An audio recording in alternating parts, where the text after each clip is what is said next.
Greetings Witchers and welcome to my Griffin fight for the Witcher 3 Wild Hunt. I am FiOth, bringing this vid to you in cooperation with the FextraLife The Witcher 3 wiki that you can find in the description below, the place to go for all your game info needs. Now, before we start with this battle, in true Witcher fashion, first and foremost we have to prepare. So, first thing we're gonna do is go here, near the Wosong Bridge at the smithy of Willis the dwarf, and use the grindstone to improve the damage of your weapon. This is the first step and it is very important because the Griffin has a ton of health, it can take a lot of damage, and you will need to be able to do as much damage as possible. For your information, this playthrough is done on Death Smart, the highest difficulty of the game. At the beginning of the battle, you're handed the crossbow by Vesemir. We're gonna use this weapon in order to force the Griffin to the ground. As soon as the battle starts, open your radial wheel and equip the crossbow as well as the Quen sign. We will be using the Quen throughout the fight to make sure we don't take too much damage from the Griffin. What it does is soak up 100% of the initial blow of the damage and leaves you unstaggered so you can retaliate safely.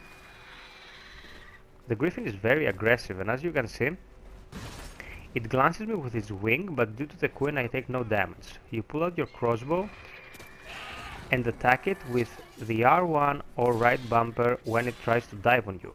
As long as the bolt hits it before it dives, even the last second, even if it falls squarely on you, you will not take any damage. Here I absorb another hit with the Quen and proceed to counterattack. When it shields its eyes with its wings, you're gonna get staggered by attacking it, just like when you attack a person holding a shield. That will not cause any direct damage but will leave you exposed.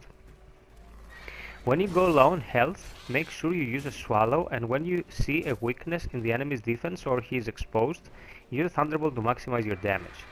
Here, as you can see, it would have hit me with its legs, but the bolt hit it in time and I just forced it down, able to deal some good damage. Sometimes it will just stay there and boast, and you are able to get in there and damage it fast and effectively, but it's not very consistent and you shouldn't rely on it.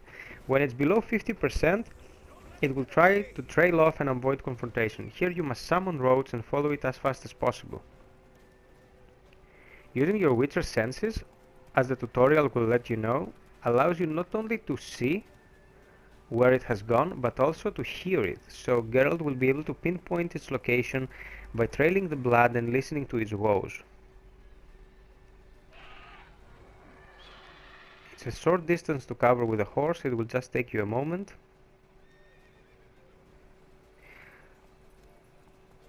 You can understand that on lower difficulty settings it will be even easier, and exploiting the Quen will make it a pretty sure to win fight. But you should always prepare for the worst case scenario. Here it's down again, I proceed to damage it. This slam attack that it does from the air can deal tremendous amount of damage, so you should always evade it if possible. Sometimes I get a little bit too aggressive here and I get counterattacked, but even at level 3 I am able to trade blows with it without sustaining too much damage, thanks to the Quen and to some timely evades that I pulled in there. It's pretty straightforward from now on. It doesn't really change its approach since the initial phase, but it can be as deadly, so you shouldn't let your guard down until it's dead. Transitioning behind it whenever it's possible is a very sound strategy, because although it tends to attack frantically and very fast and aggressively, it cannot turn around as quickly as you'd expect. Here it gets stun locked, and by trading a few more blows, the deed is done. If you enjoyed it, don't forget to subscribe and like it. I will be covering everything in the Witcher 3 Wild Hunt. This video was brought to you by me and FextraLife. Until next time, strive for perfection.